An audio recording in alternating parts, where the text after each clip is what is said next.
There's a chance that Brian Koberger could be exonerated, and Dylan Mortensen and all of her sketchy friends are indeed the reason why. Sketchy because they have all been caught lying since the beginning, and the internet is not done talking about it until all the right people are behind bars. 2 a.m. is a dark hour, and I want to talk about that part of the timeline. I also want to talk about where are Ethan and Xana. So let's get into it. At 1:52 in the morning, the girls are in Eric's car. So they are leaving the grub truck at this time. This is also around the same time that Jack D, the ex, is leaving the corner club. At 1:53 in the morning from the porch cam, it's labeled the balcony. I call it the porch cam. You can see a truck driving away, leaving the area at, again, around the exact same time. This is 1:53, so just a minute after. At 1:54, a car will pass the porch cam. It goes behind, possibly to King Road, assuming that this is Eric and the girls. At 1:55, 1:56 is when the girls are supposedly home at this time. A car passes down Queen Road, the same direction as the previous car. At 1:55, 1:56, you can hear some screams. You can hear them from two different places. You possibly hear Xana. At the next minute, a car is leaving from behind 1112 and also King Road. Another car is coming straight past 1119. So there's so much going on at 1:55, 1:56. So you have multiple vehicles at this time. After looking at my timeline and seeing that someone is possibly saying Xana, is it possible that the girls are inside and did they see Xana? Is something happening to Xana? Is Xana tied up at this time? It's just a theory at this point, but somebody says Xana, and maybe that's one of the girls after they walked into the house. Maybe that's why they're screaming. The reason that I'm starting to possibly theorize that the girls, Kaylee and Maddie, came home and saw Xana possibly tied up at this time is because at 1:57, that's when you hear round one at the grub truck. Someone will ask for a password. Within that same minute, Joe V and Hayden pull out their phones at the grub truck asking for that password. One of them does. At 1:58, the girls at the grub truck are saying, Xana, more Xana. At 1:58 in the morning, a car is leaving. You can see that from the porch cam. You can hear the vehicle from the Linda Lane parking. At 1:59 in the morning, there is some unclear conversation from the Linda Lane parking cam. I can hear a dog barking. People are leaving and gathering at the grub truck. More Xana. 2 a.m. we have an active peeping Tom from 1119. And when I'm saying active peeping Tom, I want to clarify that they're inside the window from 1119. It's the bottom window. They are pretty much there the entire time. So they're looking out the window the entire time. Active peeping Tom at 2 o'clock in the morning. You can hear a vehicle moving from Linda Lane parking. People are amped up at the grub truck. At 2 o'clock in the morning and 36 seconds, that song Careless Whisper plays at the grub truck for people. They are dancing after that. It's really creepy. 2 to 3 a.m., this is when Creepy Hunter Johnson says that Josie, Emily were in the living room. They get up and lock the door around 3 a.m., but they're up until 5 o'clock in the morning. His words, not mine. At 2:01 in the morning, Tim from the grub truck will receive a $40 tip. At 2:02, you can hear a dog barking a couple times. Not too many people watching their phones right now at the grub truck. At 2:03, I can hear coughing from the porch cam, which is just creepy because there's someone probably watching right there too. I think you can see the neighborhood cat at this time from Linda Lane parking or something to that nature. The neighborhood cat does come and go multiple times. The only reason I bring that up is so that way people know that you are seeing things from one camera to the next to the next. So it flows, it makes sense. Joe from the grub truck finally opens his Coke can at the same time. The reason I bring that up is because people thought that it was possibly a camera because of how he has it positioned. It does look weird. But that's when he also opens it up at the same time. At 2:03 and 16 seconds, the grub truck trio, which is Joe, Hayden, and the girl, they finally leave the grub truck. At 2:09, a car with lights drives off and you can see that from the porch cam. At 2:10 in the morning, this is when Dylan will text the Uber driver asking if he is driving. At that same time, you can hear a car door twice from the Linda Lane parking. At 2:11, a car beeps twice. You can hear it, distant conversations. At 2:12 in the morning, it sounds like a loud airplane noise. I don't know how else to describe it. At 2:13 in the morning, the Uber driver will text Dylan confirming he was. At 2:15, this is when Kaylee will send a text to Jack D, come get your VAPE at 2:15. Now, more unclear conversations at 2:18, 2:19, at 2:20, Xana. No, don't from a female voice. You hear male agony. You hear, oh my God. At 2:21, you guys go see if Xana's inside, or maybe go see if Xana's alive. You can hear that from two different cameras. The next minute, you hear a male say, Quinn. At 2:25, I have gone over this minute before. I just want to go to bed. Call 911. Kaylee, don't stall. Get to sleep. This, I got a bad feeling. You got a light? Get that girl into Xana's room. I wonder if they're talking about Maddie. I just want to go to bed. Hey, no, there is a car going past Linda Lane. It's very loud at this time. If they're bound together like that, or if they're found together like that, they weren't there. Oh, really? Ethan and Xana stayed. Get up. They're going to believe that. Let's go, let's go, let's go. Don't touch Xana. Who cares? That dude's a B. I'll unalive him right here, dude. Real as a mother. Kaylee, dude, come here. I can't sleep. And that I can't sleep sounds like Dylan, in my opinion. And then the same female voice says, Kaylee, Kaylee, Kaylee. You hear a male voice say, Quinn from Linda Lane Parking. What in the F? Who in the F? This effing stinks. You're filthy. All right, who's the brains around here? A vehicle shows up and is passing 1112. Murphy, Maddie, from a female voice. A male voice saying, no, no, no B word. What did I say? A girl responds, it was all fake. You're wrong. Who called to tell on us? And to me, that sounds like a female voice, possibly Dylan. No one. I wasn't effing calling anybody, a female responds. He's nice to me.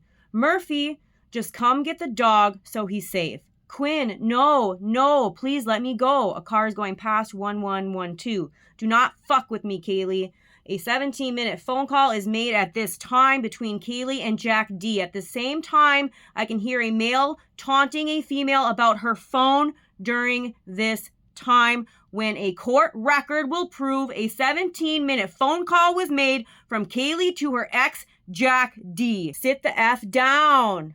And there's a terrible, terrible scream. You need to be told, get the F out of Kaylee's area. Again, I've said it several times, assuming they're talking about the dog right there. Good God, he's not my boyfriend. You were double dipping. No, I wasn't. I thought it was Mogan. Something about a social media account. That's what you do when you go off to college. Don't let him do it to me. I got so fucking lonely, dude. I fucking love you, Kaylee. I thought we'd be forever, Kaylee. A female responds, I got a job. Good God. Quinn, please let me go. No, is that him? I don't deserve this. Please let me go. Get up, dude. F this. Hold on. Where are Ethan and Xana? I don't know. We followed them to your house, man. I don't know. We followed them to your house, man. So this is when I, of course, question my theory, because why would they be asking where Ethan and Xana are if they knew where Xana was? Or are they somewhere else now, and that's why they don't really know what's going on with Xana anymore? In my opinion, if I'm going based off the theory I started with, they are separated. Xana is somewhere else at this time, based on everything that's going on at the grub truck, shouting her name, round one. I think it's possible that Ethan is the one in that black SUV showing up, and I'll get to that part of the timeline. But again, I just want you guys to know that I question certain things when I hear certain things too. So where are Ethan and Xana? I don't know. We followed them to your house, man. Why were they back there? Why? Good question. And that sounds like a female saying, why? Good question. See if you can. The F, get him off. I lost you. Stop.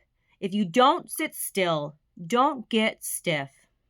You're crazy. No, F, please don't say that. Good God. There is a car scene, and it's very loud on the Linda Lane dumpster camera.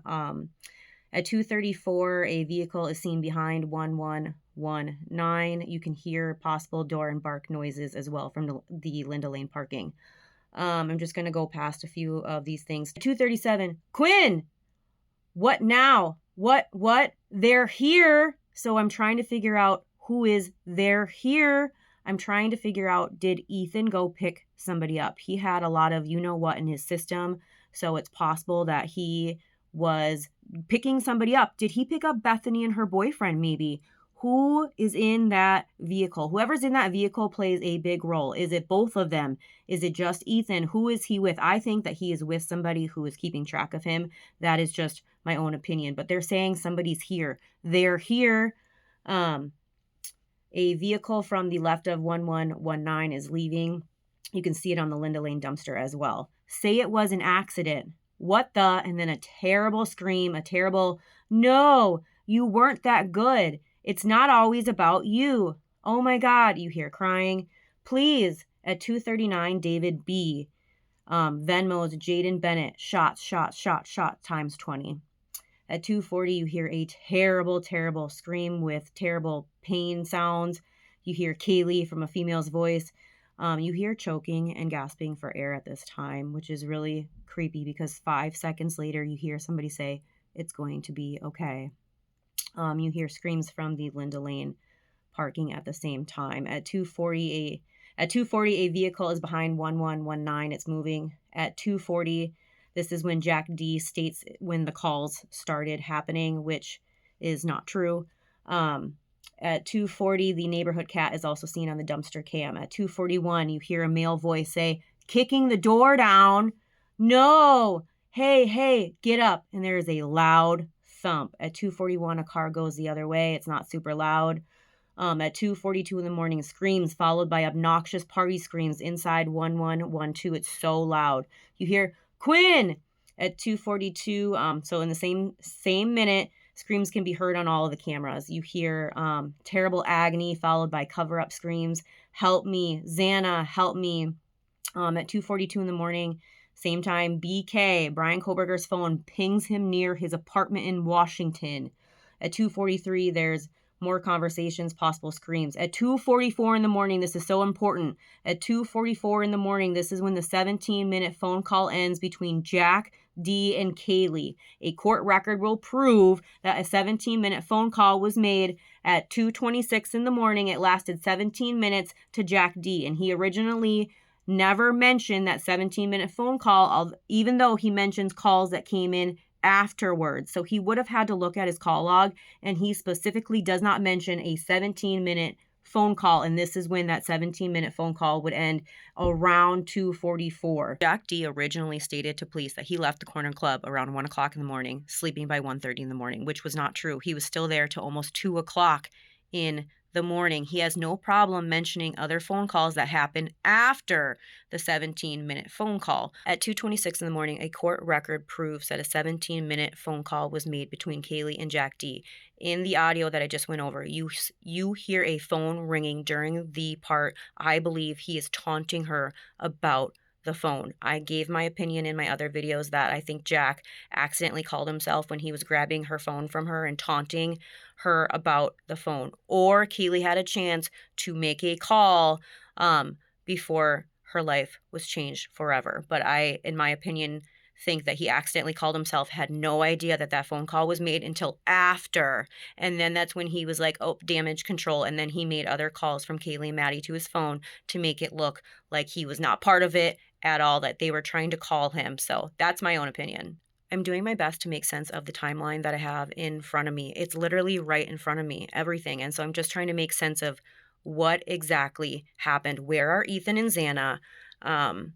Why will nobody say where they were? And I think that's because somebody is with one of them in that black SUV, and they probably play a huge role. So they were probably keeping tabs on one of them, and so forth. But I think Ethan and Xana, one of them is in that black SUV, and that's why they're saying they're here. Maybe Ethan walked in the front door, and maybe he was greeted by somebody, and maybe that's why he has the wounds on his legs and stuff, because he was going up the stairs. It's just a theory. I am re-recording my timeline. I have added more into it. A small edit here and there. I'm going to hop on here in a few days. I'm trying, again, my best to make sense of what is in front of me so I can give you guys an entire picture so we can all make sense of it. So that's that. It was not a quiet night in Moscow. In fact, it was the exact fucking opposite. It was loud, it was active, and the internet is this fucking close to figuring out what kind of exculpatory evidence does Bethany Funk have that could prove Brian's innocence. The same Bethany that can prove Brian's innocence is the same Bethany that got it in writing that if she has to go back to the state of Idaho, she cannot be arrested. Eeny, meeny, miny, mo, catch a sketchy lying blondie by her toes. If she hollers, we'll spare her death row.